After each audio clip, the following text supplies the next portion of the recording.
ladies and gentlemen, welcome to Xbox the Box, an Xbox podcast. My name is Potato from Potato Pro Wrestling, and I'm with my good friend, Alice. How you doing, Alice? Hello. My pronouns are she, they, and at the moment the Xbox is not looking too good. I know it's like about a week ago, but at the moment, the Sarah Bond's been having interviews, and she might be a bit too blunt. Because at the moment, she's been saying about creativity, how the studios are closing down. And I don't know if we talked a lot about it last week, but at the moment, there's a bad sign or some kind of omen that with Sarah Bond, that she's now like saying like, this is likely to turn into Microsoft Gaming, which is likely to be the future name of Xbox. And I suppose we have some kind of opinions with it. So what would you think? I mean, we already discussed, this is pretty much last episode, the full episode was us talking about how bad this was. It's not, I mean, the name change, it wouldn't bother me really. I feel like there's money in Xbox though as a brand. And I think it's cooler than just calling it Microsoft Gaming. I think that feels a bit corporate to me. But hey, if they want to change the name, it's not the end of the world. But what's more concerning is if Satya Nadella, who seems to be more about the business side of it, takes over, and like people like Phil Spencer that who are more the gaming side kind of get pushed aside. I don't want a repeat of Don Matrick. Put it that way. I want to have someone in charge who cares about gaming and the gamers and actually making good quality products and not the bottom line, you know? Well, yeah, and I wouldn't really want to see it into like Facebook gaming or Stadia game service, because these ones get shoved out and gets phased out. And we really hate to see Microsoft step into this path, but I think it's just understandable how they're approaching this, because they're more likely to be focused on doing even the PC gaming as well as like trying to open up a mobile game service, which is coming to mobile phones soon. But I just feel like my Xbox should be around, and there should be more stuff going in. And it just leads to Hellblade 2 being an absolute Hail Mary, as said last week. Well, I mean, a few weeks ago. But it turns out that I've actually bought... you said about like whether I'd be interested in like... was it the Hellblade 2? And I was like, probably Saga, not. yeah. But then when I found out is that like only beaten at like 6 hours, and I thought, oh, that's interesting. So I just went over to the store and realized it's about 50 quid for it, but then it's even cheaper to get on Game Pass. So I went back on Game Pass for a couple more months. Oh, good. I mean, I love Game Pass, and I know you're like on the fence about it. You've gone off Game Pass a little bit, but I'm still a massive fan of it. So I just think it's welcome back. I just think it's a bit sensible to go on there, because Hellblade 2 isn't like a huge game. Like you just beat all of them first, between like paying 50 quid for something you beat in a matter of hours, and already got 1,000 gamer score on it.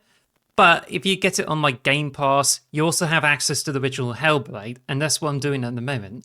I'm like putting some extra games into it, as well as installed Hellblade for me to check out. So it just seems like you're getting more value for money. Like if it's a much bigger game like Starfield, for instance, and if it sells for 40 or 50 quid, then that seems to be reasonable price. It's very different when it's like Helldivers 2. But when you have games like Hellblade 2 and something you need to make sure it gives you enough hours for the price, in some cases that you'd be better off signing up for Game Pass. Like, honestly, it's up to anyone like how they like to play games on the Xbox. Game Pass is there if you really want to try out different games, and if you, and it's really good if you want to beat smaller games for 1,000 gamer score. But it's not. And if you're a bit strapped for cash as well, it's also a better way of doing it. Usually, because Growing up, I was struggling with money a lot when I was younger. So if I had if I had Game Pass as a kid, I would be I would be so happy. I would have been absolutely ecstatic if I had Game Pass when I was a child, because the amount of games I used to buy secondhand and stuff from like gaming and stuff like that, just to try and have something new to play. I think I must have like attention deficit disorder or something, because I never could play a game for like. I get bored and change games all the time. So I'll go to game and I'll bear like a big stack of like 5 or 6 games second hand, and I'll just play one after the other like for like an hour Yeah. or whatever. But now I have Game Pass, I don't have to do that, which is I think is awesome. If for trying out new things as well, as I've said this in previous episodes, I would never try games like Yakuza or Persona ever if I didn't have Game Pass, and I love both those series now, and they're both two of my favorites. So I love Game Pass, but spoiler alert for Hellblade 2, because we're going to talk about it in a bit. It is a short game. I think we've both completed it, haven't we? Already, Yeah. 100%. Well, at the And so the moment, game's come out, and we've 100% it between episodes. yeah, it's just we'll talk about this more about this in the review. But it's funny, like you get this game on like YouTube, and you can watch for 5.5 hours of actual gameplay, and people say Yeah, it's like, oh gosh, I already played this game for free yeah. because I really like Hellblade. Well, we'll discuss Hellblade in a bit. But we've got a couple of other things we want to discuss before we get to that review. yeah.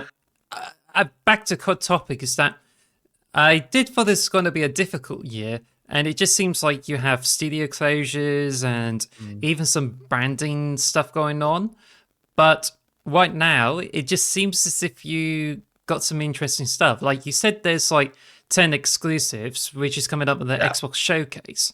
In fact, there's a lot Yes. of positive things going in. Like the Rocksteady co-founders who used to be part of the Rocksteady Studios who made Suicide Squad game. Yeah.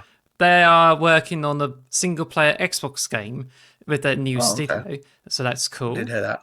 Also, the biggest news this week for Xbox players is that Call of Duty Black Ops 6 is going to be the first game that will premiere on the Game Pass. So yes, Call of Yeah. Duty is finally coming to Game Pass on day one, I'm excited. and I'm this excited. and this would mean we could see more Call of Duty games on Game Pass. So is this going to be the biggest motivator to get everyone on Game Pass? Oh, for sure. This is going to be a Game Pass seller. This is going to get people on the subscription for sure, especially if they market it correctly. I mean, that's the issue we will always have with Microsoft. They don't market their games very well. But if this is like a Super Bowl advert, they have Call of Duty Black Ops 6, and then at the end, available for £10 on Game Pass. Like, people will be like, oh, only on Xbox from Game Pass and all that stuff. They could totally get away with that. They could make a fortune. Like, could you imagine if they bundled, they had like a Series S that like had a Call of Duty like scheme on it, and they sold that with Game Pass for like a really cheap price? That would literally bring people in. Because like also that came out this in the news this week. Apparently, 48% of PlayStation gamers who play Call of Duty are still playing it on PS4. Like 48% of players have not made the jump to next generation yet. So this could be the push that gets people into the series. Oh This could yes. get people jumping over to the Xbox Series if they market it correctly. I'm excited for it. This is the first Call of Duty in a long time that I'm actually really excited to play. I've not. Oh yeah, I'm actually really absolutely. pumped. And then people like the thing I always keep seeing online is like, how can they afford to do this? They're going to lose so much money. Blah blah blah. Well, a lot of people are going to still pay £70 to play this game. They're still going to buy it full price on PlayStation. Some PC gamers will still play it full price, even though they can get it on Game Pass. Some Xbox players will probably still buy it full price, even though they can get it on Game Pass, because they might not know any different, or they might just not want. They might be like you. They might just want the game and not bother with the subscription. So that's a possibility there. But then I've always been the proponent is that yes, they're losing that £70 up front, but they always have microtransactions and battle passes and all that, because essentially Call of Duty is essentially a free-to-play game. You pay £70 every year to get into. Because like I've played free-to-play games that are less egregious with like microtransactions and battle passes and stuff than Call of Duty is. So, I'm willing to give it a shot. I'm excited to give it a try, because the it lowers the barrier of entry for me a bit. I didn't want to spend £70 on a Call of Duty game ever again, so now it's on Game Pass. I'm willing to give it a try, and maybe I might buy the Battle Pass. Maybe I might buy microtransactions because I didn't pay full price for it. So, I think it's a good entry point. I think it's a very good move by Xbox, and I think this is going to work out really well for them. I think, anyway. But I'm not a financial expert. I mean, what do you think? Well, I think to me at the moment it's pretty much up in the air about like how profitable the Game Pass is. Some people have been like lambasting it for like not giving enough money and thinks as if it causes studio closures. But whereas Game Pass, I think I'm more the side of those who see Game Pass as an opportunity to try new games. Like, if it wasn't for Game Pass, it would be far more difficult to play the likes of Injustice 2, Starfield, Forza, and everything else, unless you have to pay lots of money for each and every one. And it just seems as if like you had to get enough money to buy one game that you can play for hours. Whereas Game Pass, it lets you like try out games for several hours each.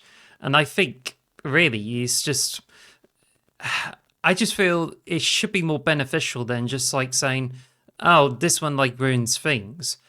But I think we should be focusing on is just whether Microsoft is succeeding with those things and whether they can keep studios for years, which is why people are just like mocking about and say, let's see, we can wait until Ninja Theory gets closed down. Well, joke's on you. I mean, they already got the great game greenlit under that studio, so they're not particularly going anywhere straight away.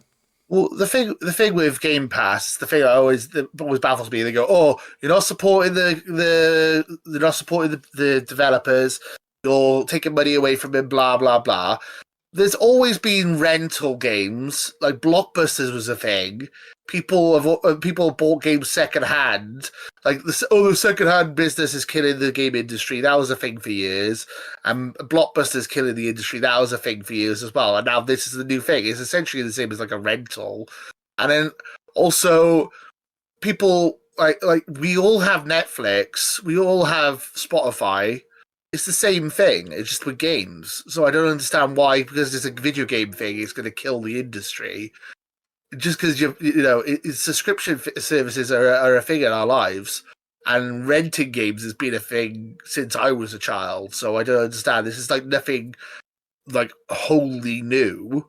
So I don't understand why people are so scared of Game Pass. Also, as a customer, just enjoy it.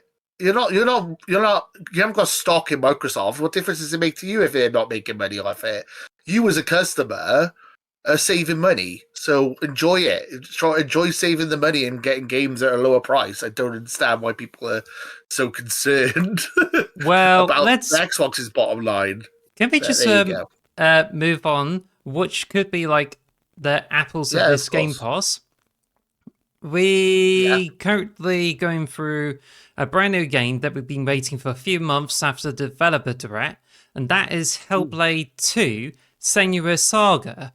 And this is a game that we thought is just going to be just a Hail Mary, but as it turns out, it just turned from something like just dismiss it as just another game in the Xbox catalog to we made a lot more memes out of it, just like what we did with Hi-Fi Rush. Like, if you check out on the Xbox Box YouTube channel, you'll find a couple of memes, because during the game, you just have, like, thoughts going around, and I thought, oh gosh, that's really fun, and I just put that into memes. And this led to me making my first ever 10-hour video on YouTube. Oh, yeah, so it's all there. It's all there on YouTube. So if you've been listening to it on Spotify or been watching on YouTube, subscribe to our YouTube channel at Xbox the Box and you see memes everywhere. Yeah. So if you want to help the channel out, just leave this 10-hour video on in the background where you do something. Good idea. It'll get our viewership up. So this is Hellblade 2, the first big exclusive of the year. Xbox has apparently got 10 big games coming out this year at least, according to Matt Booty. This is the first one. We're in the 5th month of the year. Microsoft needs to remember that January and February and that are actual months of the year where they could release games. They seem to forget that every year. But that being said, this is this year's, yeah, like you said, it's kind of like this year's Hi-Fi Rush, isn't it? It's the smaller game that Uh, is hopefully going to be recognized throughout the year. well, actually, it's just basically a sequel to Hellblade. Yeah, well, But it is, yes. but to anyone who's just tuned into the podcast and not totally up to date with the Xbox stuff, then and even those who haven't like checked out Hellblade before, this involves a series where Senua, who has gone through absolute hell, and Yeah. when her village has been destroyed and spent the events of the first game to go for a soul of her lover in, I think it was Hellium or some Yeah. sort. I don't know. In the second game, Hell with one L, I think it's spelled. It's like Helmheim or some H-E-L. sort. But Yeah. but in the second game, it's almost like as if it's a separate story that it builds upon Yeah. the events of the first one, and that Senua has already got some kind of resolution and some extra upgrades. But this is practically about her exploring the different realm of the universe and discovers whole concepts like giants and Mm-hmm. how she just like learns about all those kinds of people while she gets tormented by the voices in her head, met up with Yeah. the Furies. That's she encounters them after the village incident and gets to like go through her past, her present, and the future, and it even leads to some like additional voices in her head that just deals with a psychosis of some sort, and it's done with some Yeah. like mental health experts too. So, Yes. but to top it off, this game is a huge step up, and you can obviously tell from the audio, which they made it so that the thoughts play out in the back of your head when you put your headphones on, just like for the Mhm. first game that you should enjoy with headphones on. Yes. You can do this by plugging, if you have a wired headphone, you can connect it to your controller. But with the Bluetooth controller, you may have to get the Xbox headset. But I don't know if you can do this with any other Bluetooth controller. But yeah, this is practically essential need for this Oh, both yeah. of these Hellblade games. Also, the visuals have been given a huge overhaul because of Unreal Engine 5. So yeah, Hellblade 2 is one of the earliest games that uses the Unreal Engine 5. That when compared to the original, which uses Unreal Engine 4, you can already tell this is a huge A step huge up. leap. Once I played Yeah. through Hellblade 2, it just looks so photorealistic. And when you play Hellblade, Yes. the original Hellblade, it just looks like it's a PlayStation 3 game. And you can tell how much of a significant upgrade to the graphics. And it's almost as if you're watching a movie. Yeah, it is photoreal. Like, so that's what I was going to say. Like, the good parts of this game. There's a lot of good, there's a lot of bad. I really enjoyed this game for what it was. The best bits about this game is this is probably the most beautiful game I've ever seen, ever. It's right up there with like the Matrix tech demo they put out. Like, graphically, this is one of the most beautiful video games I've ever seen. One of the best. I think it is. I can't really think of anything that looks better, to be honest. And then if this is what Gears of War 6 is going to look like, then blooming heck, I'm really excited.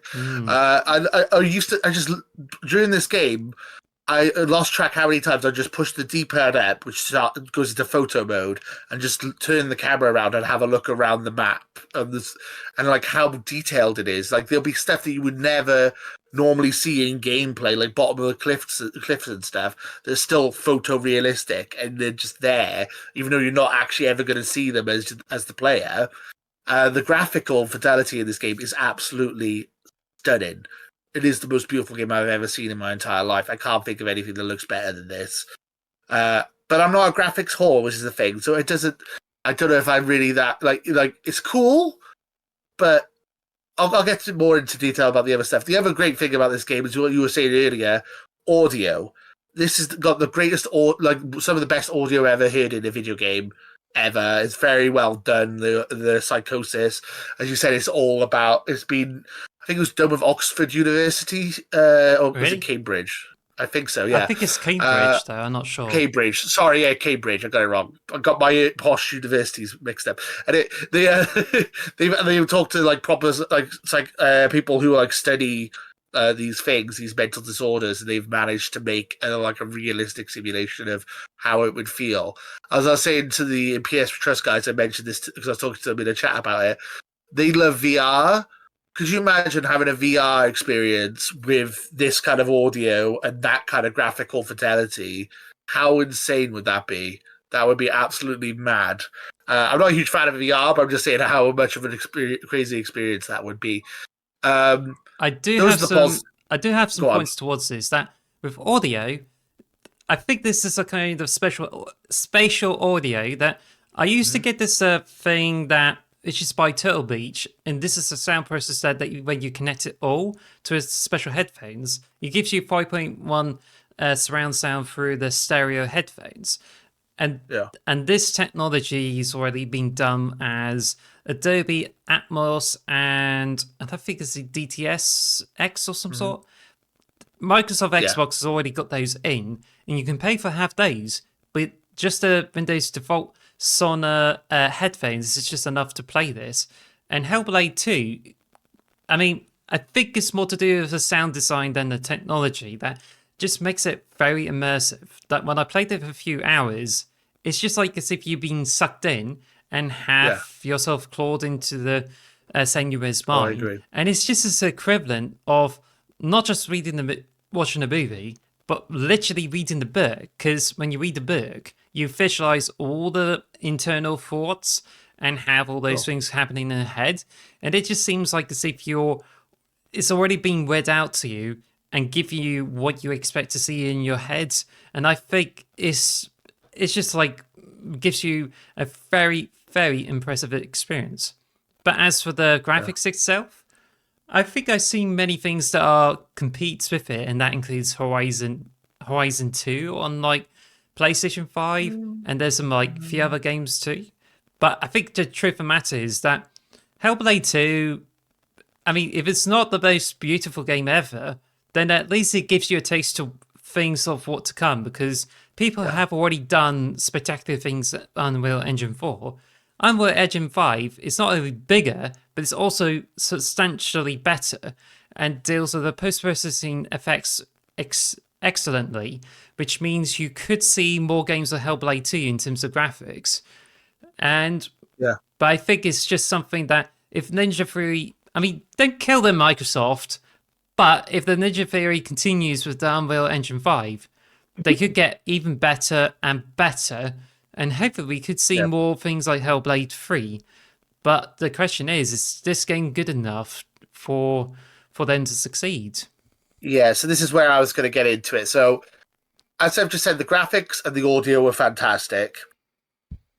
But this is the big but. Is it a good game? It's a good cinematic experience, maybe a good tech demo, and it's a good piece of art, I would say. I think it's a very good piece of art. Yes. And as we both did game design in university, we kind of very much appreciate the amount of effort and skill put into this. But there's a lot of just walking in a straight line.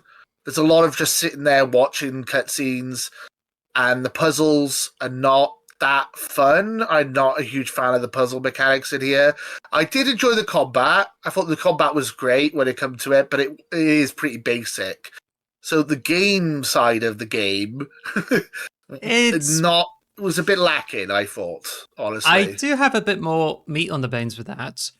And go. I don't know if you have played original, but I have played original last night, and I can already tell the differences. That first of all, Hellblade 2, I think you could say like you say the God of War Ragnarok is like iffy because it's a Walking Dead simulator. Yeah. Well, a little bit. Senua's Saga Hellblade 2 is just literally a walking Outlander simulator. Yeah, I mean, I was going to say that as well. That is the reason I'm an Xbox fan is because I'm not a huge fan of third-person talking watching cutscenes and walking simulators, which is what the PlayStation first party is kind of made of. So I feel like I'd be a hypocrite if I said that. I Yes. feel like a hypocrite if I went Hellblade 2 is the best game I've ever played ever. After saying God of War's a walking simulator and Last of Us is a walking simulator, I'd feel a bit of a hypocrite, to be honest. And I really like this game, so don't get it twisted, because I feel like the way I sound inside, I don't like it. But it is a lot of sitting there doing nothing, Well, I or think a lot of just holding forward on the joystick, which is a bit of a shame. But I still, for what it is, I think it was I liked it. I do a lot. feel that after playing the original Hellblade, you can definitely tell the difference that if you feel the Hellblade is a walking simulator, but the sequel, you definitely feel like it because it's linear, it has branching paths only for the collectibles, and the puzzles is like, it's basically putting the sequence of events that helps you carve them out the paths and get those things done.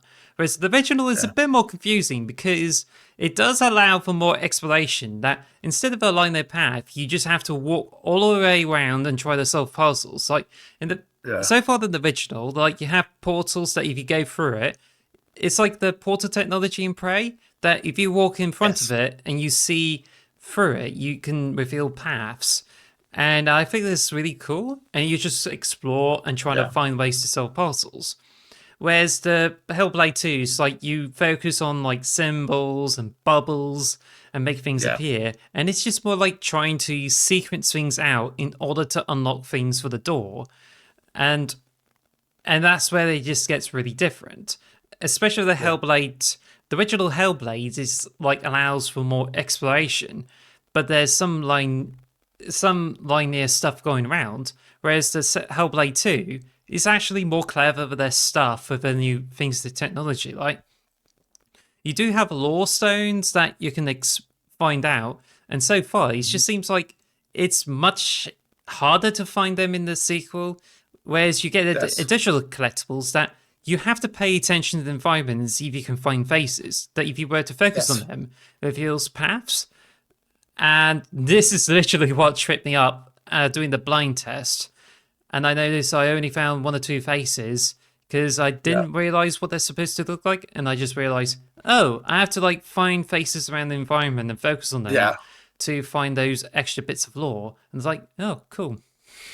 I think there's about 28 collectibles, I think, as you said. 35. So there's like rock 35. Okay, so there's rock face. Yeah, so there's faces that are on rocks, like a rock face, and then also there's the other things. I've got what they're called now. I think it's literally dealing with the game that's between the rock and the hard place. But yeah, I feel like the best way I could describe this game when it comes to a review is that when we get to the end of the year, Jeff Keighley does his Game of the Year awards, right? I think this game should not be up for Game of the Year, even though I liked it. It shouldn't be in the Game of the Year discussion, but it should be like, it should win or be up for best audio, best graphics, best art, best performance. Like those 4, they should definitely be winning or up for those nominations for those awards. Because I feel like Senua, the actress and the acting in this game, and the voice acting and the performances are fantastic. The graphics are fantastic. The music's fantastic. The things that let it down are the gameplay, unfortunately. But I still really enjoyed it. I thought it was great for what it was. Also, I want to mention as well that this game, I think, it stands up there with games like God of War and Last of Us 2 and all that. And it's made by a team of 80 people. And I think that, and it's all right, is a very impressive feat. And I'm very impressed at the team of this. A team it's essentially an indie team, more or less, making a game of this. 80 people? 80 is a bit more than it. It's like, it's in between. That's like talking about AA studio, isn't it? It's like a AA studio, yeah. Like they made a game that this visually impressive, this audio impressive.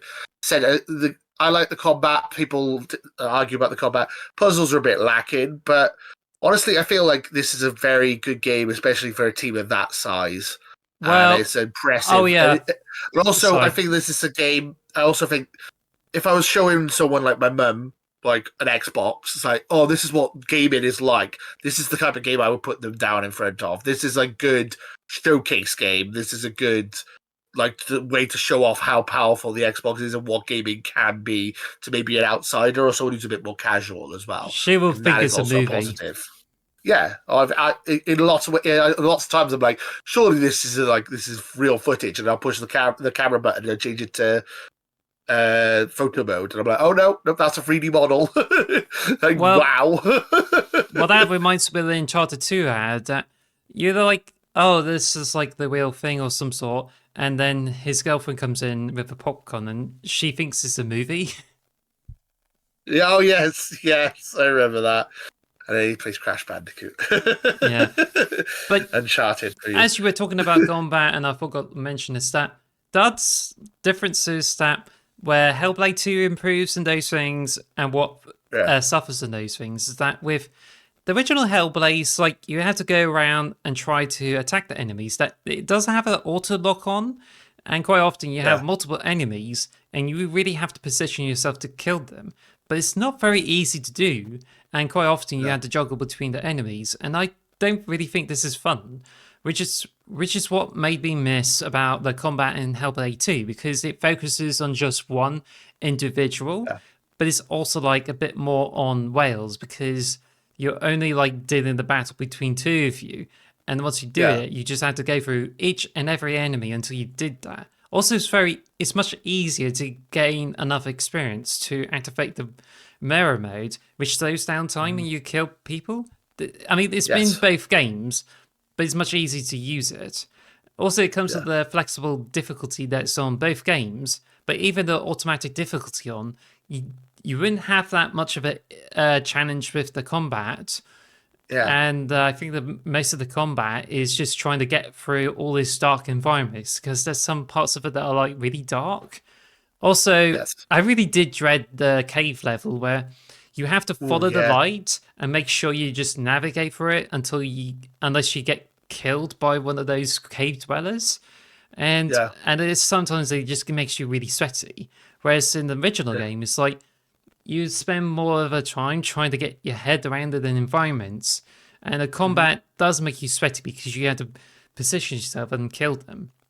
Like, spoilers for the first game, but there's a line that says, like, if you don't, like, complete this game, if you die or fail too many times, your arm will, like, turn completely black and went to your head, and you would lose all your progress, which suggests a permanent deletion of your save. Yeah. But it turns out to be just a bluff, and just like tries to increase anxiety of over players. But Hellblade 2 doesn't use any of that, and instead it just focuses on the aesthetics and trying to use some kind of gimmicks to make you feel like as if you try to be like Senua, only done in your own perspective. Whereas the sequel is just kind of puts you into Senua's head a lot more, and that really just makes a better synergy between her and yourself. Stupid. Stupid. I'm like, shut up! I'm not stupid. Don't call me stupid. No, I agree with everything you're saying there. I need to go back and finish the first one. I got about halfway through it and I just stopped playing it. I never went back to it. I wasn't a fan of the combat in the first one. I know. I just wasn't a fan of the combat in the first one. I found it a bit too clunky. I didn't like it, and I much preferred the combat in the second one personally. I might go back to it though. Easy 1,000 gamer score, as you said, and as we both said earlier, I think we both got the 1,000 gamer score on this now. Yeah, the Hellblade 2. Ooh, it's a platinum. I wish we had a sound effect like that on our channel. We don't. Make a sound effect. Do it. But we love our 1,000 gamer score. I would love to have. It'd be so nice to have like a platinum trophy or achievement. That's changing the subject again, but that is something I would love to see as well. It's a short game. Highly recommend trying it out. If you have Game Pass, there's no reason not to. Just give it a shot. You'll probably it's a fun experience. Just as an experience, it's interesting. I think this is a good. It's definitely like the game that is. I mean, if you were to find any games that makes you feel like it's worth going for Game Pass, Hellblade 2 Yeah. is definitely in there, and it's where the Game Pass version is what is much better value for money than just buying outright for 50 quid. Oh yeah, You can for also get sure. it on PC and Steam, but then Hmm. I think you might be able to get the money's worth out of like Game Pass for Xbox and PC as well. So Yeah. If it does come to PS5, which the rumors are, I might buy it again and get the platinum. it's possible because the original It's Hellblade possible. came out on the PlayStation 4. Yeah, it was a PlayStation 4 exclusive, and then Xbox bought the rights to it. And now it's an Xbox franchise. It's so weird, but Yeah, it is it's weird. cool. I really like it. No wonder why it So plays like what? a PlayStation 2 game. A so out of 10, what would you give this? What would you give this game? I would say that as a game, you won't find that much, and you can easily beat it under 10 hours. Which you said on the video when I did the 10-hour meme out of it. It's like, oh, this is longer than the whole game. Yeah, it's true. It is. Yeah, I quite so, like this bite size, to be but honest, because I felt like the game like The Last of Us 2 was like 5 hours too long. I prefer the game that's a bit like this length, personally. Anyway, well, sorry, I interrupted you. that's okay. Because to me, it's a slightly bit longer than the original game, but I do feel as if this could have been double in length and could have been done in like 12 hours. That would do me fine with this game because it has so much potential to be such an excellent game, and it has lots of good things associated with it. And yet, it's just a equivalent interactive movie more than anything. And I just feel that more could have been given into this whole game, and more could have been given into the story. Because with the story, it's just like you go through the background story, and then halfway you just already get into the actual theme of this game, which Mhm. then is kind of a bit rushed, and you feel like you need some extra bits because it says like there's 3 giants, but it seems as if you only deal like about 2.5 of those, and it Yeah. just makes me feel like they could have like spent more time and put more stuff into it, and this could have been a lot longer. But Mhm. the puzzles and the gameplay is something that kind of doesn't necessarily make it a masterpiece. So if you're looking for a kind of game that you enjoy doing and have a lot of collectibles, then you may not get much from the game and you'll most likely forget it. But as one of the showcases of Game Pass and Unreal Engine 5, especially with 45 gigabytes, that seems like you get a huge experience out of it. That once you find out how to like get it working with your headphones and being able to experience it, you will have a very good time with this game. And this warrants an 8 out of 10 for Hellblade 2. Yeah, I mean, I pretty much echo everything you just said there. So what I was going to say is that if this game was an interactive movie, a tech demo, or whatever, graphically, this is one of the greatest games I've ever seen. Graphically, the audio is amazing, the acting is fantastic. That's all 10 out of 10. That's a masterpiece as far as I'm concerned, that part. However, the gameplay, the puzzles are boring, the combat's basic, it's a lot of walking, a lot of talking, but that would probably be like a 6 out of 10. So in the middle, overall, I give it an 8 as well. That was my initial thinking. While I was playing it, I was starting to enjoy it more. I was 8 when I first started. I was enjoying it more as the game went on. I thought, oh, maybe this is a 9, but I think I'm going to stick to an 8. But it's a high 8, even though we haven't really got a high 8 or anything. I really enjoyed this game. I would highly recommend playing it, but just have have your expectations in check. You're not gonna have you're not gonna have the most crazy combat game ever, but as an experience, as a piece of art, is fantastic, and it's it. I guess our joint score is 8 out of 10. I was gonna joke about Starfield, but then to be fair, you get a lot more value out of Starfield, and now there's that May update, which improves a lot. Graphics, difficulty settings, and everything. And now, like, if you get Game Pass and you download Starfield, this is like it's a better featured game than it was before. And honestly, it offers more value for money, gives you more hours of gameplay, and yeah, people just seems to be quite against it than with Hellblade 2. Because Hellblade 2, you don't get a lot much out of it. But No. Barn Assessing is great, which is kind of a bit weird if you think about it.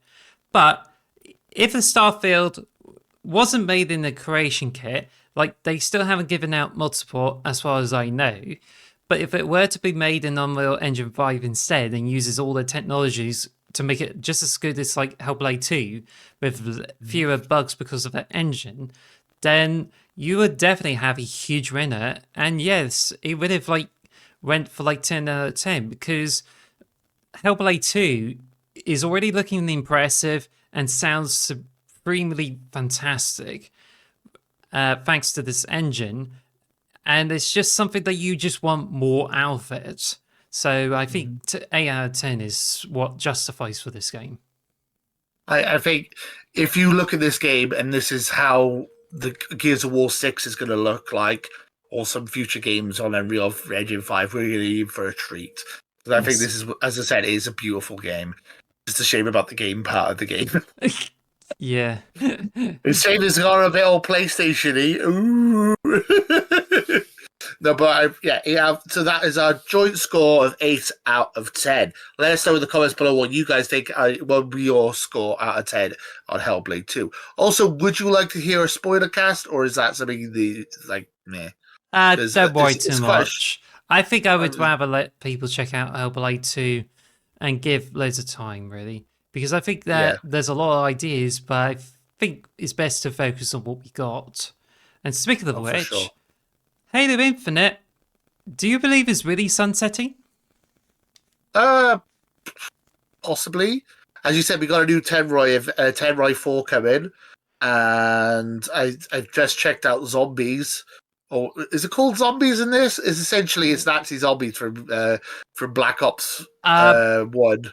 If you allow me to explain that, Yeah. at the moment, I think what we skipped over is the fact that Halo Infinite, at the moment, there's a data mine of it recently, and it has a lot of models, but so far, there's no new operations being planned, and probably it gives you like code names for all the operations that are coming up, but it appears that Spartan Plus, that comes after 10Y4, doesn't appear to have any more operations.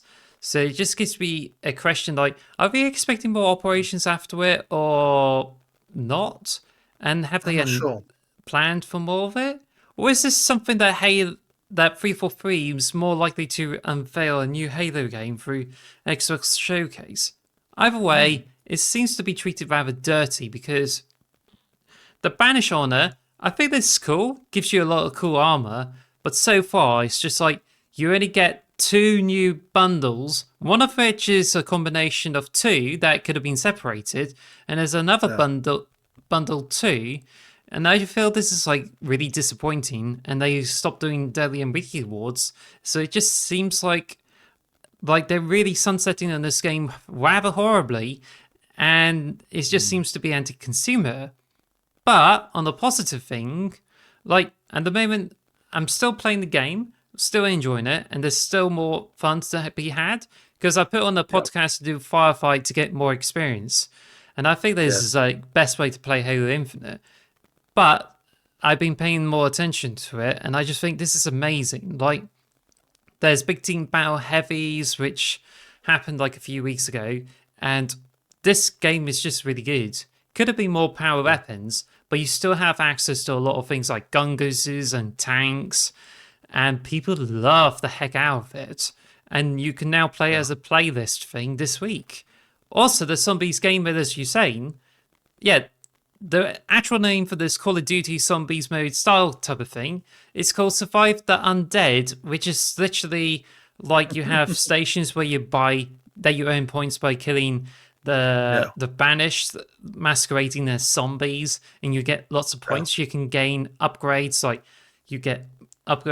Juggernaut, Rush, and even like get extra attack, as well as buying more weapons. And there's also an Easter egg that you can have a scrap cannon that's like gives you a Scorpion tank upgrade. So I think it's just what really makes it so interesting.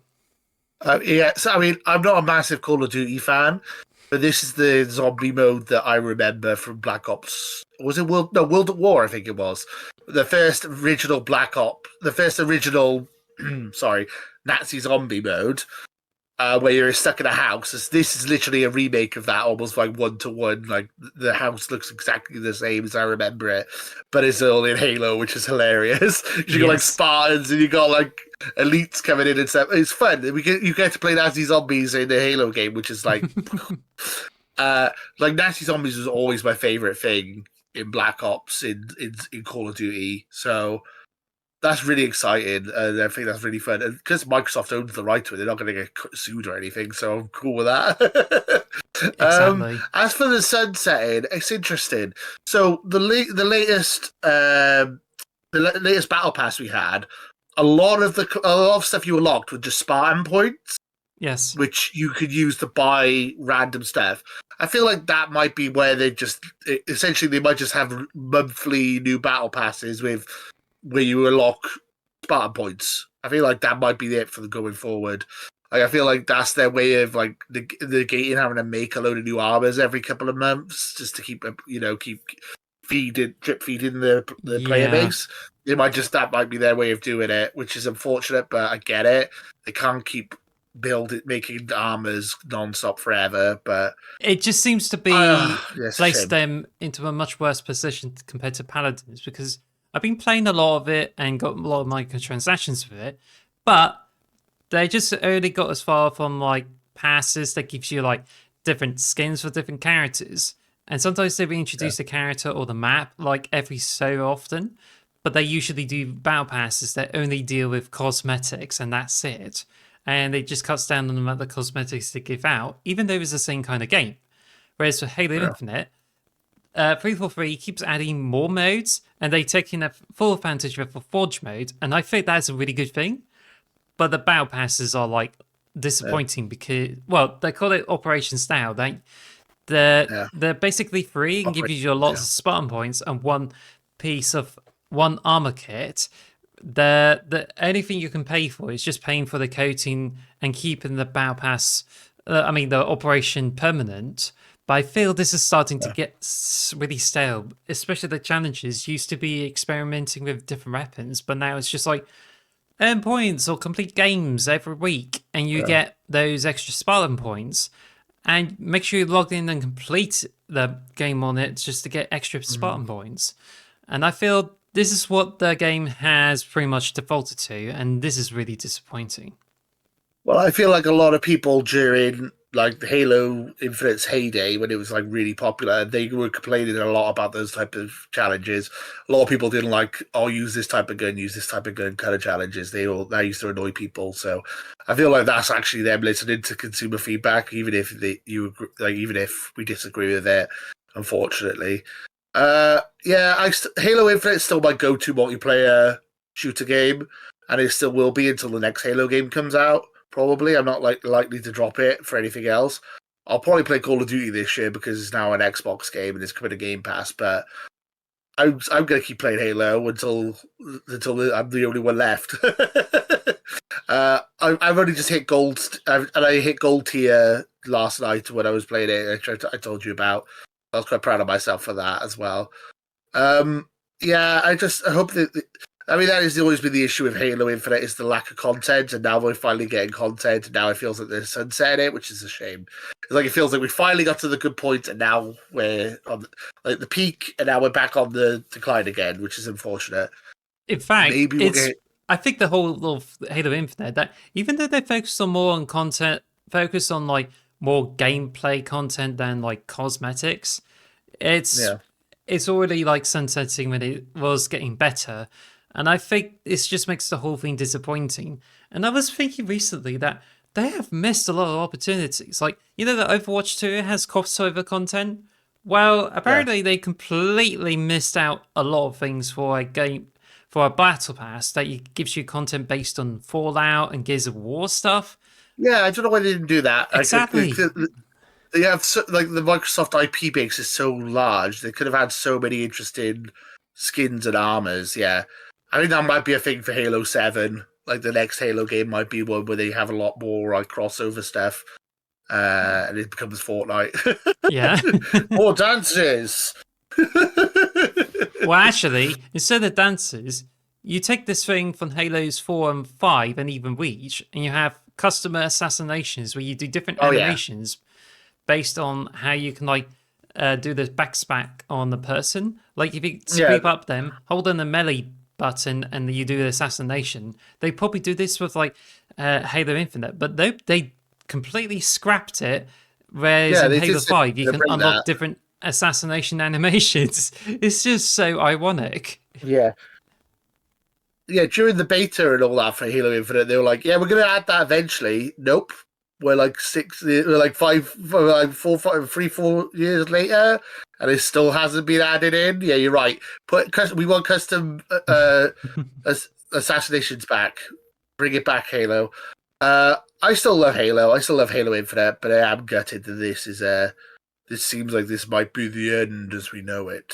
Also, it's more Unfortunately, disappointing that they they got their AI models and other things like stances that you show every time you finish a game, or even have those kind of things like extra models for the vehicles. But it seems they're not doing any more of it, and now they're just focusing on weapon models, cosmetics for their pre-existing armor cores, like the Spirit of Fire thing with the Mark IV. That's kind of cool, but they still haven't added cores like yeah. Mark 6 or Gen 2 Spartans.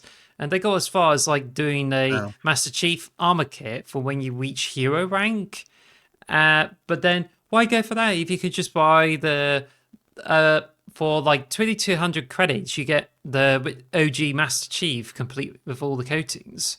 I mean, this is just weird, really. It is weird. But yeah, I hope it. Hope we're wrong. I hope they're going to come out tomorrow and say we got so much more stuff for Halo Infinite. Check it out, guys. But To be honest, I just would rather want 343 Industries to keep the Halo Infinite train going, Yeah, but I'm more looking forward to how they do the Halo game in the Unreal Engine 5, because based on what we've seen with Hellblade 2, Halo 5, the Halo game in the Unreal Engine 5, that would be huge. And if they do that would be nice. free to play multiplayer in this, that would be a massive step up. But I We think get to see Master Cheeks in HD. but with the 343's experience of the free to play game, hopefully they would come on a much better plan and deliver a much better multiplayer experience, which hopefully we can see more players there. It's gotten so least popular that you can easily meet up with those famous YouTubers. Especially, once went into matchmaking and you got into my game, which is Big Team Battle. This is just how small it is. Yeah, there's not enough people playing. I'm hoping that. I hope this is not the end of Halo as we know it. Halo, Oh, I feel like gosh. Halo is the face of Xbox, or always has been. But will it be going forward? Is Elder Scrolls and Call of Duty and Doom, are they taking the place of Master Chief? I hope not, because I love Halo, and I would love to see more Halo spin-offs. We've said this before. Like, I would love to have had an ODST like Helldivers type game, Oh, or yes. like a horror game where you got to fight the Flood and stuff like that. I hope the Xbox is going to do more with Halo. Halo deserves more love, honestly, and yeah, I'm bummed. Should we move on to our topic of the show? Yep. Topic of the show! Or you could do a voice thing or whatever. I don't know. So the topic of the show is pretty exciting. So I'm gonna make a little intro just to make more sense into it. Now, Ooh. recently, I don't know what kind of read that Microsoft is smoking, especially when it comes to Xbox stuff, but at the moment, there's going to be an unveiling of more computers, especially the motherboards, that not only give you not just the processor, which is known as a CPU, the graphics card, which is a GPU. Those things are introduced during the 90s, but it now gives you the MPU, which is basically a robot and a machine. Well, it goes to the mission shell actually, but but it's basically a processor that deals with more AI stuff instead of leaving it to the clouds. And with that, Microsoft unveiled a new system that many brands are now making for Windows 11, which is Copilot plus PC, which Ooh. known as Copilot. They now use additional features that gives more to the programs and lets you do more of it, especially with DaVinci Resolve and everything. That lets you use AI to do things to speed up the whole workflow, and it also makes the operations more energy efficient or some sort like that. But then it's not just with the NPUs, which is with Intel Core Ultras or whatsoever, but you also got the M4 chips. Well, starting with it for the new iPad, and now eventually be on the Macs. So now you just have you now have to worry about the extra processor that handles all the AI operations. And do you think that's a really cool idea for a new computer to use something like that? I might be an outsider on this one, but I love AI stuff. I find really fascinating. I know a lot of people don't like AI and think it's taking our jobs. It took our jobs. I like AI. I think it's a cool thing. It's something that's going to help. We always talk about how games design is bloated and how games are taking 5 or 6 years to make. Having something like AI as a part of the design process, part of the computer, to help streamline the working process, I think that's a good thing. Personally, I think that's going to really help. You could get games that look as good as Hellblade coming out in 2 or 3 years of development instead of 5 or 6 years. I mean, that's a good thing. I like AI personally. I think you have to bear in mind that people would definitely take offense to the using of AI by companies, because it's that currently controversial that while you could see that AI could actually speed up work, it could be in use instead of hiring more people, and it's just likely to cut jobs. But politics aside, is just I just really hope AI would enhance people's lives than try to alienate people by not give them a lot of opportunities, especially with creativity. And I would rather companies will use AI for really good ethical things, but I think it's unlikely that companies will use it for to help people and instead use it for their own gains, and that is quite worrying. Yeah, I thought it was in one of the latest episodes of South Park they did recently. They summed it up perfectly. Is that Randy, the dad, is trying to get his oven door fixed. So he's like, what I'll do, I'll call the handyman and he'll come out and fix it for me. And then basically the handyman's super busy and he's making a load of money, but all the other people who are jobs with education and stuff are all screwed because the AI's replacing them. It's like, AI, can you fix my door? It's like, no, we need a handyman. So basically, the handymen become the billionaires because they're the only ones who have a job because everyone else is being replaced by AI.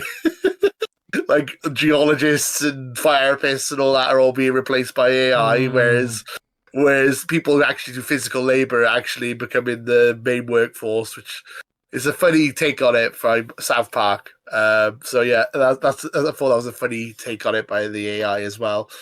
I think we're going a bit off track now. I was about to say we got off track because the topic of the show is the Xbox showcase that is coming up on June 9th and what our predictions are, and also what AI thinks is going to happen. Yeah, I was going to mention that because of, basically to celebrate, sorry everyone, that Copilot Plus has been announced by Microsoft. We thought it would be a cheeky idea that since we could be using Windows 11, it comes with a Copilot, and which is basically something you can get on Bing as well.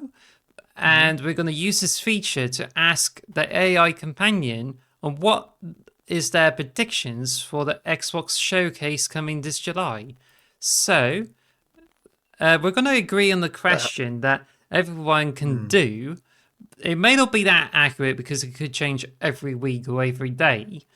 But what I'm going to do is I'm going to ask the question. So I'm going to ask, what are your predictions for Xbox Showcase this year? Yeah. I mean, that works. I thought you could do something like give us free. Can you give us free, wild, and crazy predictions for the Xbox conference coming up on June 9th? But you could Could do it. I Your way works well. Maybe rephrase it to what are your wildest predictions for Xbox Showcase this year? yeah, yes, that'd be good. See what AI has to say.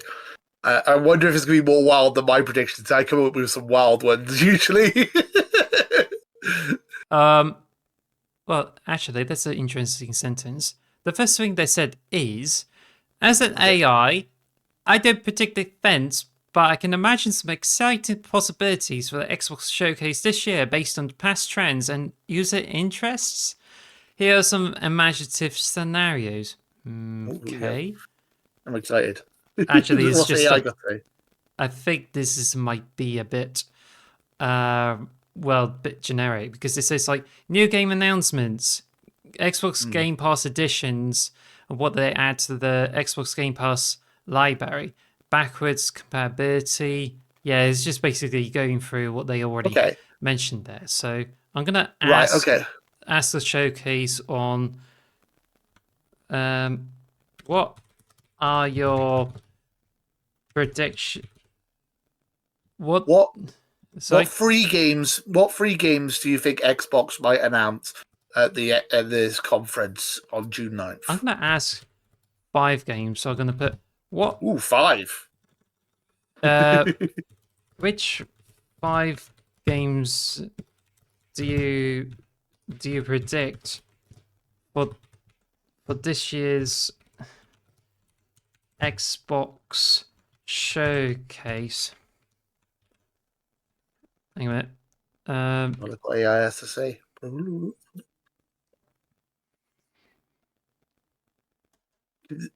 Are the viewers able to see this, or is this just, or you? Is No, it just no, there? it's just a temporary they're in. But Alright, no problem.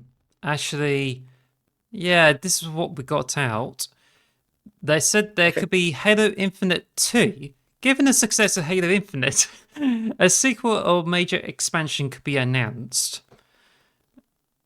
Oh, not There's Halo 7, Halo Infinite 2. I there's like also a it. Fable reboot, so which could finally be unveiled. Well, Fable's already been announced during the It was last year's unveiled last year. showcase. Yeah.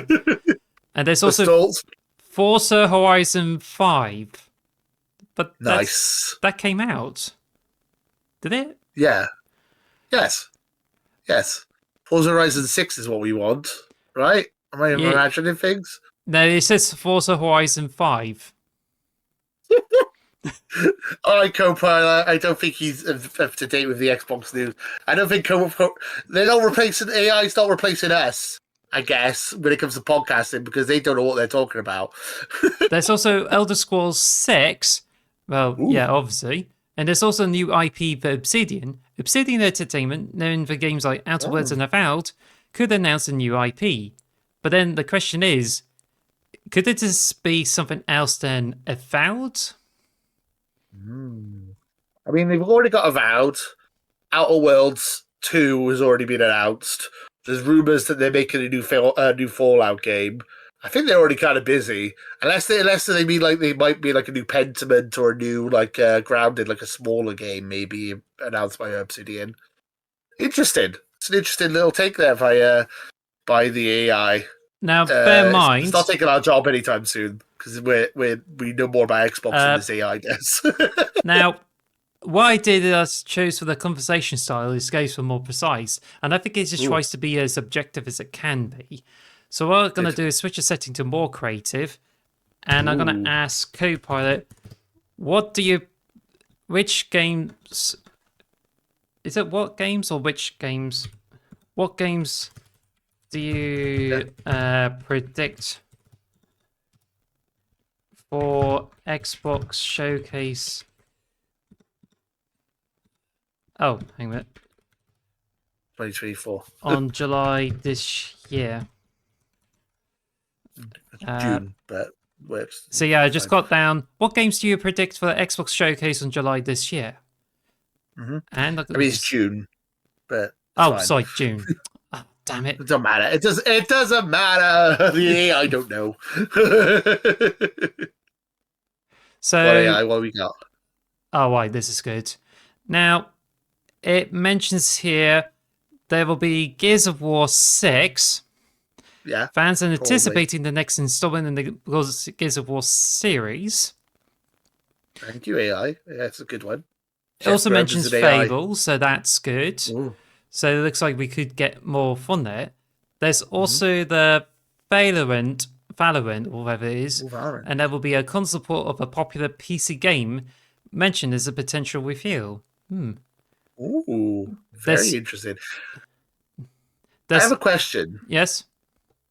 Could we say that this is an official leak from Microsoft because this is a Microsoft product telling us this? Well, So I don't this is know. from Microsoft. Microsoft told us the Valorant's coming to Xbox. Official. Put that in the news. This is already coming out from the newspaper media outlets like Metro, The Loadout, and What Culture. But I need to go through the list first. Yeah, go. Sorry. So it does mention Forza Horizon fix. That's a fix on Forza Horizon 5. There's Perfect Dark, and this has been rumored a lot, so we could be seeing the Perfect Dark reboot. Yep. But we could see the Doom, which according to this, the iconic first-person shooter Doom might make an appearance with a new title or update. So that's interesting. Mm-hmm. And Killer Instinct, Well, the which rumor is where is there's talk about the new Killer Instinct game being part of the event. So what do you think of this list? Ooh. Also, the rumor is Doom Day Zero. Is it D0? Is now called the Dark Age, I think it's called. And that's going to be shown this year. They did say that it's going to be like a medieval Doom game. I think that's what they said. So that sounds right to me. Not bad guesses for the AI. The AI knows something. The AI is part of Xbox. They know what's going on. They're in the inside. Now, I'm going to see if I yeah, can ask another question, which is, what surprises that could happen during Xbox Showcase on June this year? So, does that sound like a good question to you? Yes, that's good. That's good. I like Actually, that. I'm going to put in what crazy surprises that Crazy could happen. surprises. Yeah, so I'll just put in what crazy surprises that could happen during Xbox Showcase on June this year. So I'm going to put this in. Let's see. There's Starfield's Shattered Space DLC, so that's interesting. That's not crazy. We know that's coming. AI, come on now. There's the Labo 4 seasonal content. We know that's coming. Yeah, it's already going through what's been announced, but no, this is opposite of surprises. We know this is coming. So I just going to put in an extra thing called, what other surprises are you hoping for? Oh, yeah.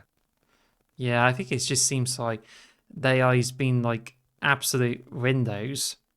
I think maybe the AI is like, we can't tell you what's actually happening. We know, but we can't tell you, so we're just going to pretend that we're stupid. Oh, we know what's going on, but we can't tell you. This is just get a bit stupid, actually. I just put in the follow-up question, which is, what other surprises are you hoping for? Well, and then they just said, like, Call of Duty Black Ops 6, Aria History Untold, Hi-Fi Rush says after last year's surprise drop, there's speculation about another shadow drop with an exciting title, which could be from another studio that's not shut down. New IP announcement, virtual reality on Xbox. Oh, no. There we go. That's more what I was hoping for. Something like that.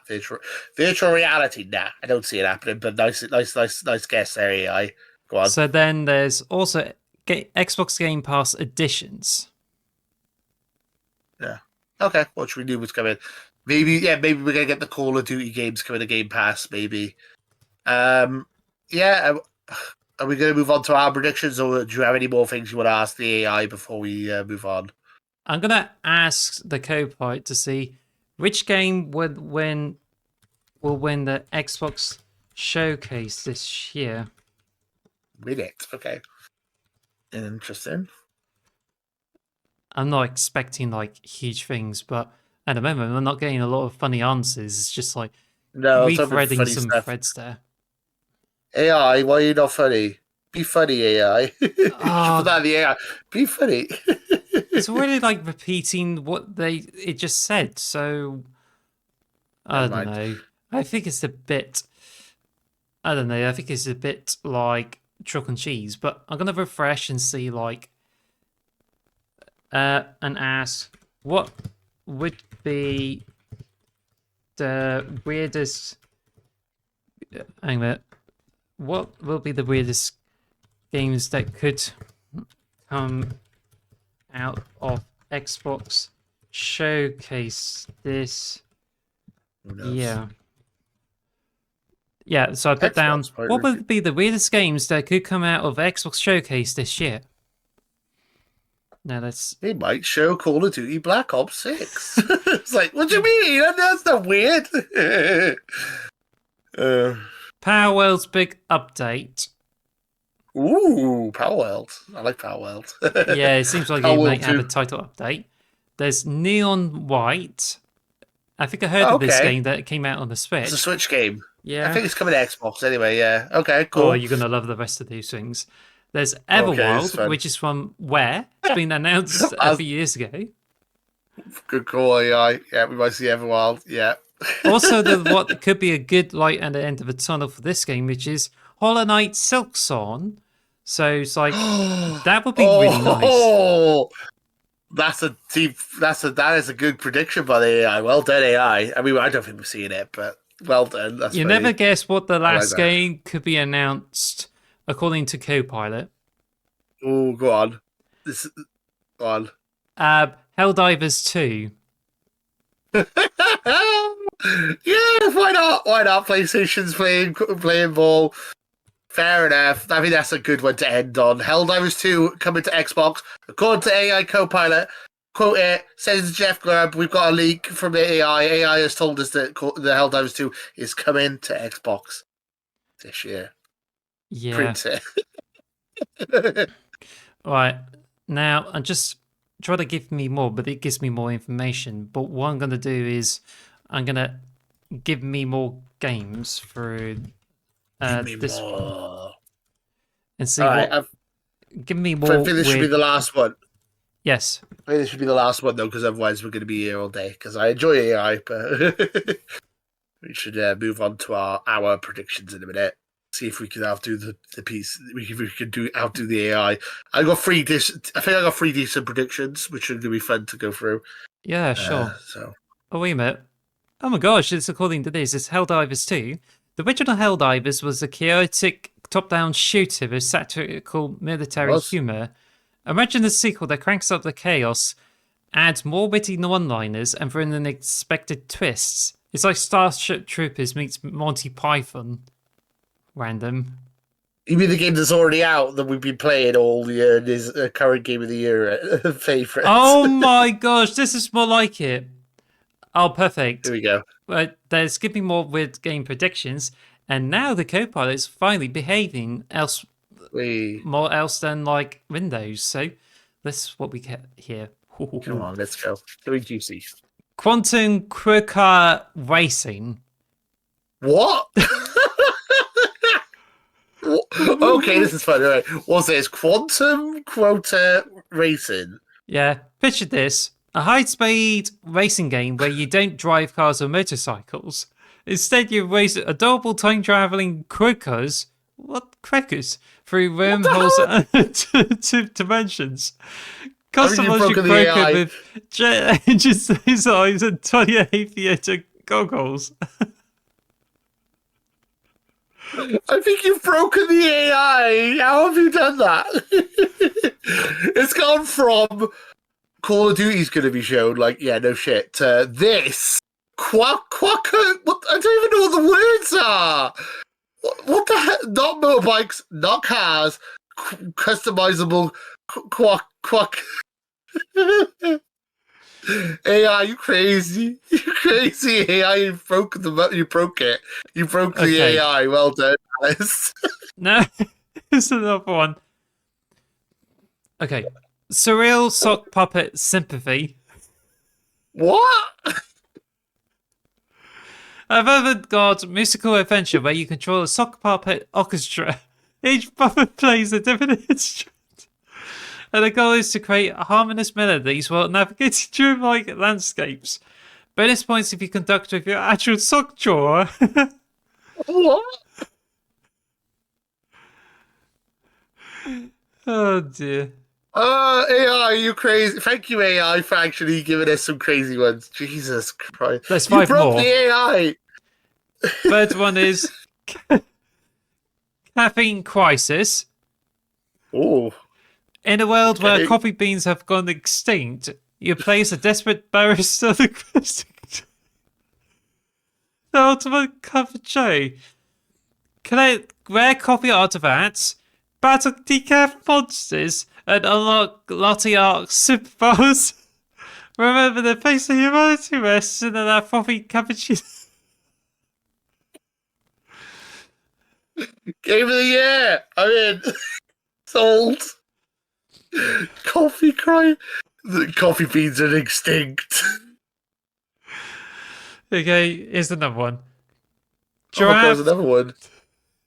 giraffe, Noah, detective. It's like they've gone into an indie convention. It's like, what indie games can we come up with? So the giraffe is a noir. So it's like LA Noir, but with a giraffe. Is that what we're looking at? No, Go on, it says explain the here, plot. a film Noah that inspired mystery game where you are a hard-boiled giraffe detective solving crimes in a city overrun by animal gangs. Use your unrelated neck to pick into windows, reach ice shelves, and interrogate suspects. Just watch out for low-hanging chandeliers to seconds. Oh my gosh. Oh, that's perfect. This is what I wanted from the AI. The AI was too sensible before this one. This is more like it. This is what I wanted. Thank you, AI. There's Apocalypse. What? What apocalypse? Toasted Apocalypse. The world is Okay. ending, and the early survivors are their sentient toasters. That reminds me of Blazing Crane of some sort. What the hell? Your mission: gather crumbs, repair broken circuits, fend off hungry humans who want to send you into breakfast. But I'll be going to toast service by spreading the abilities into jam-lunching cannons. It's a pop-up adventure.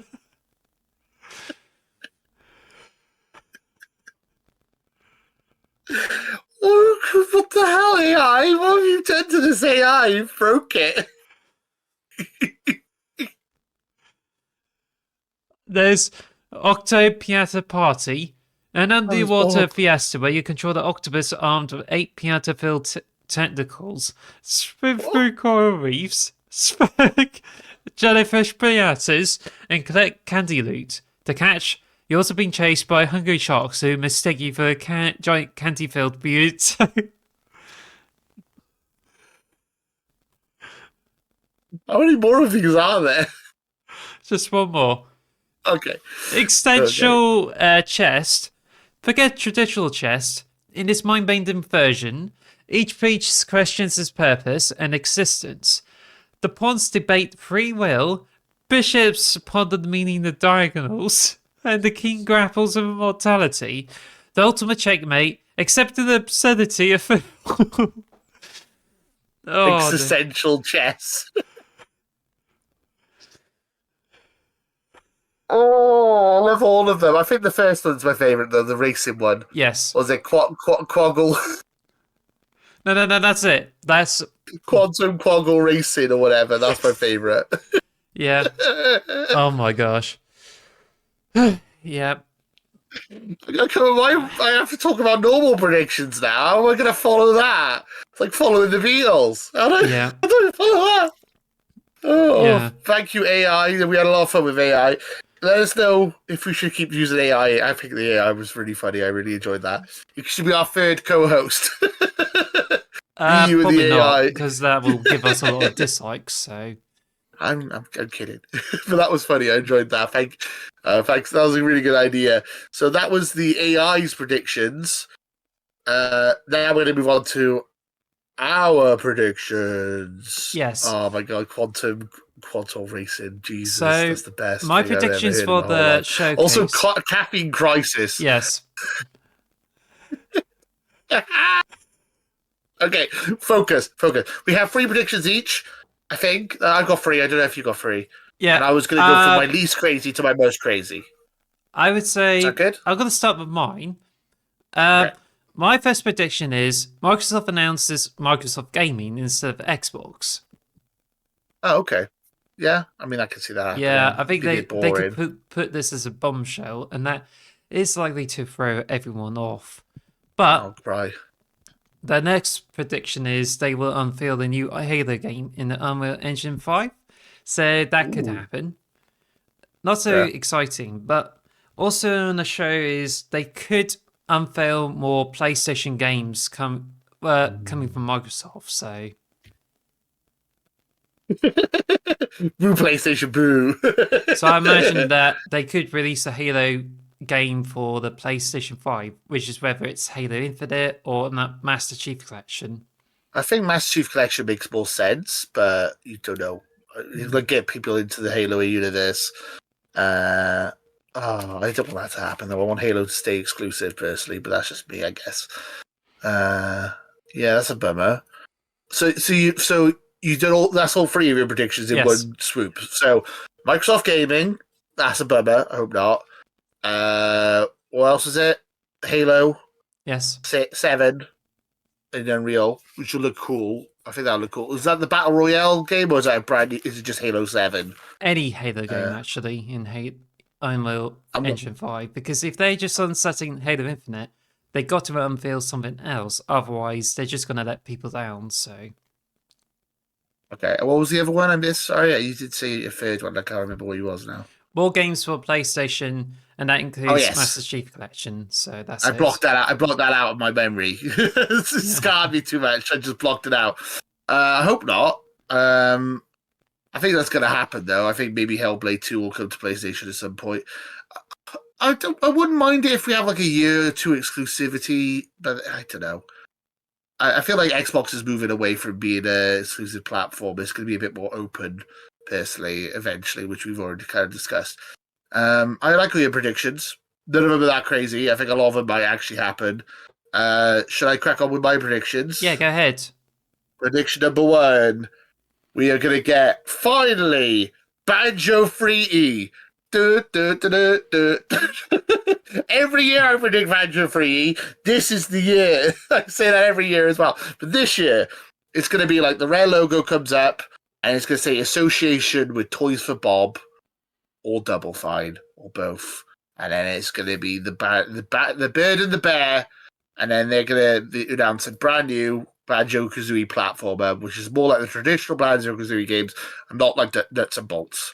It'll be more like the original 1 and 2. So Banjo 3E, confirmed.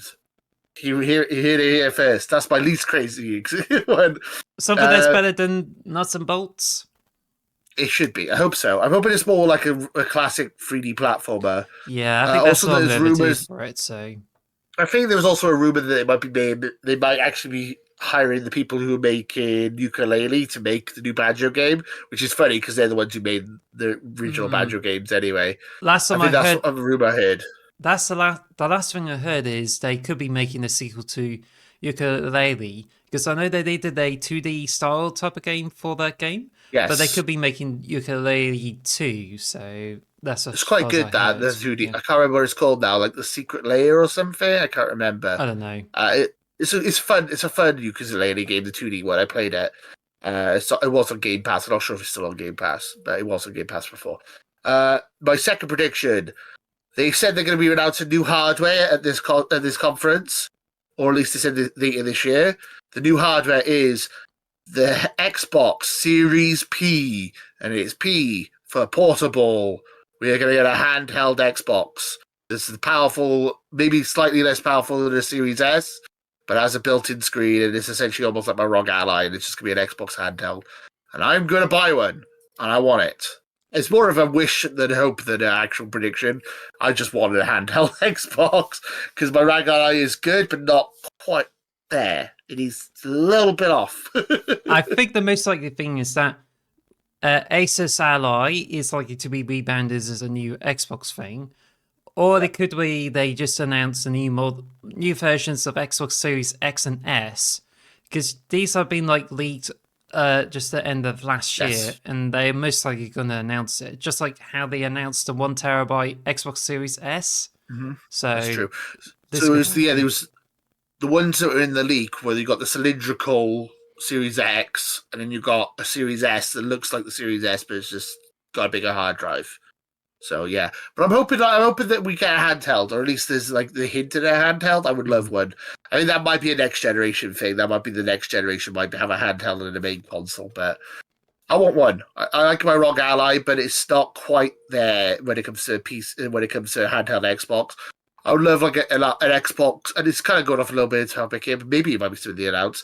I would love like an Xbox, like a OS, like an operating system, almost like Big Picture mode for Valve, which is like built in and more like designed to streamline console gaming, or like to feel more like playing an Xbox console or on a PC. I would love that, and I would love that on my ROG.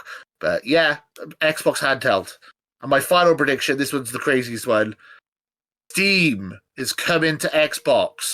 Gabe Hmm. Newell comes on the stage and he's like, "Yo, bitches, we're bringing Steam, we're bringing Steam to Xbox, and you can get a new hat in Team Fortress 2 that's Xbox designed, and also Xbox OS is coming to Steam Deck as kind of like a double thing. So like Steam Deck will now have Xbox, and Xbox will now have Steam games, and they like announcing a collaboration of like it's the PCifying of the Xbox console brand and turning it more into a home PC so they can compete with PlayStation a bit better. Because at the moment it's getting its ass kicked, so it needs a bit more of a new storefront on there, like a Steam storefront, maybe Epic going on there later. But I think Steam being announced for Xbox is a possibility. But I think that's more of a next gen thing again. But I would rather not piss on your parade by saying this. That I think it's likely to be a bigger surprise, and yeah, that is the wildest prediction because it's just knowing like how this Steam is going to deliver games to Xbox, and the only ways that can be done about it is that whether Xbox is likely to be given a new operating system that instead of yeah, like Windows 11, it's just like Windows for Xbox and it's tailored for games consoles, and that yeah. would be a huge game changer and would make sense Mm. for games like Steam, storefronts like Steam and Epic Games to come to it because there's already like there's a Chimera OS that takes on Steam Deck UI and just puts it into like PCs. And now it's just likely to be more competition. So it just I seems think like Microsoft should be competing with Steam on this aspect there. my two crazy predictions, I think, are more likely to be next gen things, which means they're probably going to be something that gets announced in 2026, 2027, if they happen. I doubt this is going to happen this year, but I thought, hey, why not? I'll go for wild predictions. Uh, as I said, I think we might get a hand. I think that's the rumor as well that Xbox is going to license out Xbox as like a service. So like ROG Ally and like there'll be more like essentially people will be making their own version. There'll be like an Asus console that has Xbox built in, essentially like Steam machines. I think that might be the future of Xbox. Is a bit more of an ironically go a bit more into software, which is what they're known for. So I I mean, this think is a rumor they've been going for. I think that what else is that I think it's more likely that Epic Games Storefront could be coming to Xbox and it will operate in Yeah, a similar vein to EA Origin or Ubisoft yeah, Plus. That could be I the think most so. feasible thing for the current Xbox. There, Yes, we could be receiving Game Pass on Steam. That would help a lot of people. And I think there yeah. were some other things too that, but at the moment, as it stands, the ecosystem of Xbox does need to change. And it just seems like if Microsoft unveils like the Copilot PC thing, maybe they could make a Ooh, change with the game systems and like have Windows on them. But I think we're more likely to receive new Xbox systems that has NPU, neural processing unit, for doing more AI for the Xbox. I mean, ooh. that could be something down the line in the next 3 years, but never say never. Yeah. As I said, I do think this is more of a when the PS6 is announced. and their console's going to be pretty much the same as the PS5, just with better graphics and a couple of other features. I can imagine the next Xbox is going to be like essentially a home PC that has Xbox services / Xbox Game Pass as its own thing, and then you could also have Steam and Epic Game Store and EA all on the same box. I think that's what the next generation is going to be. So I get these are kind of my predictions for the showcase, but really they're my predictions for the next 5 years of Xbox. More likely, I don't think any of this is going to be shown in the Xbox conference. I think more likely we're just going to get a couple of good games and we'll have a good look at Call of Duty and maybe get a Call of Duty themed Xbox, maybe. I think that's most likely this year. And also we might get the cylindrical one that you were talking about. But hey, a guy can dream. But those are our predictions. Let us know what your predictions are in the comments below. Is there anything else we wanted to talk about with this predictions? I think this leads to the last question I can ask you. So, Final question. So, what would be just to be imaginative and think of something that on the Xbox showcase, like you get this feeling. Let's put it this way, it might be easier to interpret that. Now, I know you watched one Nintendo showcase and you'd be like marveled that Metroid Prime 4 is announced. Yeah. So the question is, if you watch this year's Xbox showcase, what would be something shown there that will give you the same reaction as you did for Metroid Prime 4? That's difficult. I'm not sure, honestly. So I'm more of a Halo fan than a Metroid fan, but if Halo 7 came out, I'll be like, oh, that's cool. I don't think I would freak out as much if Halo 7 got announced, you know? I'm trying to think of something left field that would really, like, maybe Banjo Free, I would probably freak out a bit. A new Fallout game would be pretty cool. I'm slowly getting into the Fallout franchise. So, like, Fallout New Vegas 2, that would be pretty sick. I mean, the rumors are we're getting a new Doom game, so I'm excited for that if that happens. Gear 6, yeah, I'll be excited for that. But I think we kind of know most of the stuff that we're expecting. I'm trying to think of something left field that would like blow my mind, and it's hard to come up with anything. Because Xbox has so many IPs, it can bring something out of the bag. Maybe like World of Warcraft console edition, that would be sick. Something like that would be cool. I mean, what do you think? You got any ideas of anything that would blow your mind?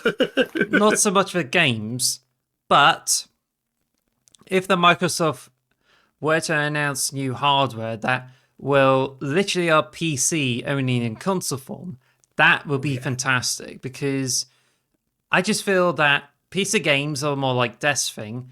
Like, you can easily get that done, but so far the console solutions, it's like you either have an Apple TV to stream games from your PC, or you build a small PC that you can fit under your TV, but you had to go through with hacks like you put in accessories that you automatically turn the computer on, or even like make the Steam one the big picture overlay. But if Microsoft were to offer something similar to what Asus ROG Ally can do, and that's gives you the game UI screen at first and then gives you desktop mode, I just feel like if Microsoft were to deliver this experience for games consoles instead of like having to constrain it to just a desktop PC, then that would be a huge game changer, because people are already getting into PC games, but they also want to play on the TV. And so far, they have to like come up with rather hacky solutions in order to get this done. But if they were to get a solution where they can easily set up and play on the PC thing on your TV, then that would be a huge game changer. But then I suppose people will argue that just buy Apple TV and use Steam Link. Well, not always, because it's only like for Steam games, and I don't know if you can get emulators on it, but I think it just seems like as if you have to find ways to stream everything from your PC into this whole device. So I mean, so you kind of think of like a Keystone, like the rumored Keystone device that was Yeah, announced something like that. Yeah. So like a streaming device that's like £50 that you just stick into the back of your TV and you can stream Well, your Xbox games and your PC games to it. I it think that'd be kind of sick. it helps. There used to be Steam Link, but I think they stopped doing that. But I was more thinking like you can build your own games console, have the specs you want, and have it run PC games under the TV with the controller. And I think this would be a more convenient solution than just building the PC machine and having to Yeah. deal with either some lack of quality life things or even use accessories that you can just hack it to make it run like an Xbox or some sort. Yeah. I suppose that makes sense. Hmm. Yeah, I mean, I like just the new hardware in general. I would just love to see what they can come up with. As I said, they got the power of AI. They can make something that's like a Chrome stick. They can make something that's a handheld, or they can make like the most powerful console ever. I don't really know what to expect from Xbox next generation. I think the next generation is closer than we think. I think it literally might be in the next 2 or 3 years, but I don't think it's going to be announced this year.